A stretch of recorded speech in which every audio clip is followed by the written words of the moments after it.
नमस्कार, स्वागत है आप सभी का। आप देख रहे हैं हमारी आखिरी आजादी। आपको दिखाने जा रहे हैं उत्तर प्रदेश के सुल्तानपुर जनपद में ग्रामीण पत्रकार एसोसिएशन संघ भारत के तत्वाधान में किया गया एक बड़ा कार्यक्रम। खबर विस्तार से आपको बताने जा रहे हैं ग्रामीण पत्रकार एसोसिएशन की असली सच्चाई। जी हाँ, आखिर इतने विशालकाय भारत देश में हजारों से भी ज्यादा यानी लाखों पत्र एवं पत्रिकाओं के चलने के बावजूद अर्थात छपने के बावजूद क्यों बनाना पड़ा ग्रामीण पत्रकार एसोसिएशन संघ? आखिर वो शख्स थे कौन जिन्होंने हजारों पत्र एवं पत्रिकाओं के चलने के साथ साथ जातिवादी, धर्मवादी, पूंजीवादी के खिलाफ अपनी कमर कसकर लगभग आज से 4 दशक पहले ही ग्रामीण पत्रकार एसोसिएशन की रख दी थी नींव।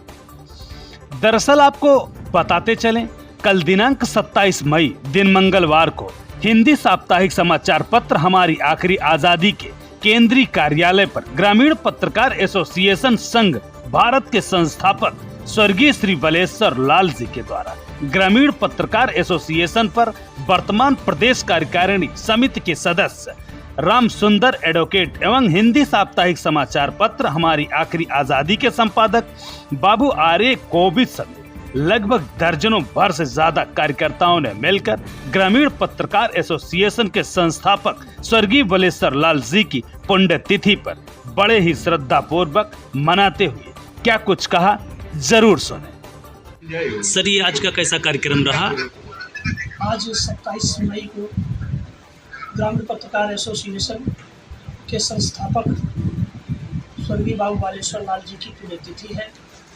यह पुण्यतिथि प्रतिवर्ष 27 मई को मनाई जाती है। उसी संबंध में हम लोग सब ग्रामीण पत्रकार एसोसिएशन के सदस्यगण बाबू बालेश्वर लाल जी की पुण्यतिथि मना रहे हैं। किन किन बिंदुओं पर चर्चा की गई मोदी? बाबू बालेश्वर लाल जी के व्यक्तित्व पर चर्चा की गई, संगठन कैसे गतिशील हो उस पर भी चर्चा हुई।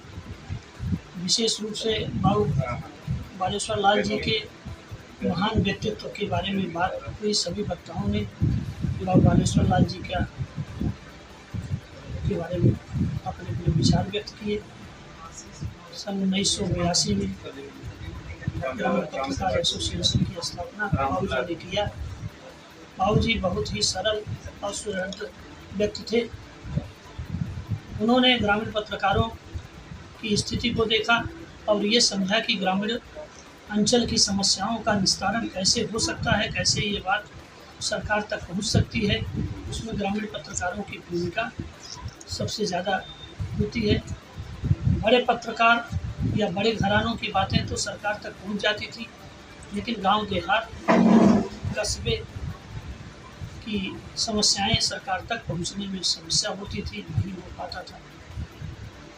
बाबूजी ने ग्रामीण पत्रकार। क्या आपका कहना है सर, ये भी सही हो सकता है कि जैसे आज के समय में, हालांकि पिछले 8 से 10 सालों के बीच जो चाटुकार मीडिया और गोदी मीडिया की बात कही जाती है, क्या उस समय भी इस तरीके से मामले थे जो कि बाबू बालेश्वर लाल जी ने इस चीज़ को आगे लाने का योगदान दिया? ऐसी स्थितियाँ जैसी आज हो गई हैं पत्रकारिता के जगत में, जैसे मीडिया एक तरफ की बात लेके चलता, ऐसा कभी तो नहीं था।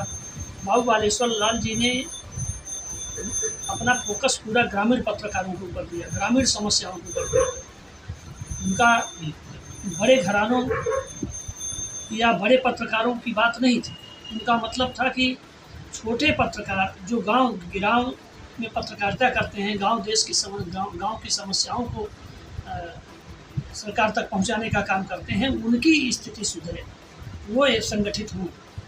क्या आपका कहना ये मैं मान सकता हूँ कि जिस तरीके से शहरों की बात, अर्थात मोटे लोगों की बात, कारपोरेट घरानों की बात सरकार तक पहुँचती है और सरकार की बात आम जनता तक पहुँच जाती है, लेकिन खासकर गरीब लोग यानी गांव के लोग जो है वंचित हो जाते हैं, तो आपके कहने का तात्पर्य यही हो सकता है कि गांव के लोगों के लिए खास करके उन्होंने इस तरीके से ग्रामीण पत्रकार एसोसिएशन की उनका पूरा जोर था कि ग्रामीण पत्रकार जो सचमुच खबरें जो है जिनकी छपनी चाहिए, जिनकी बातें सरकार तक पहुंचनी चाहिए, वो नहीं पहुंच पाती हैं, और वही ग्रामीण पत्रकार जो है यही उनका एक वाहक होता है। इसलिए ग्रामीण पत्रकारों की स्थिति देखते हुए उन्होंने सबको संगठित किया और एक ग्रामीण पत्रकार एसोसिएशन का गठन किया, जो आज न केवल उत्तर प्रदेश ही बल्कि सभी प्रदेशों में और यहाँ तक कि अब राष्ट्रीय स्तर पर इसका विस्तार होता जा रहा है। क्या आपको ये भी लग सकता है सर कि हम जानना चाहेंगे आपसे कि क्या ग्रामीण पत्रकार स्ट्रीम मीडिया की तुलना में ग्रामीण पत्रकार एसोसिएशन के बारे में आम जनमानस अर्थात ग्रामीण अंचल के लोग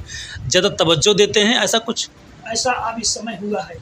अब ग्रामीण पत्रकारिता, जब से ग्रामीण पत्रकार एसोसिएशन का विस्तार हो रहा है, काफ़ी हद तक लोगों का रुझान ग्रामीण पत्रकारिता की तरफ बढ़ रहा है। क्या ग्रामीण पत्रकार एसोसिएशन के तहत सोशल मीडिया को भी आप जोड़ने का काम कर सकते हैं, जोड़ते हैं कि ऐसा कुछ? बिल्कुल बिल्कुल।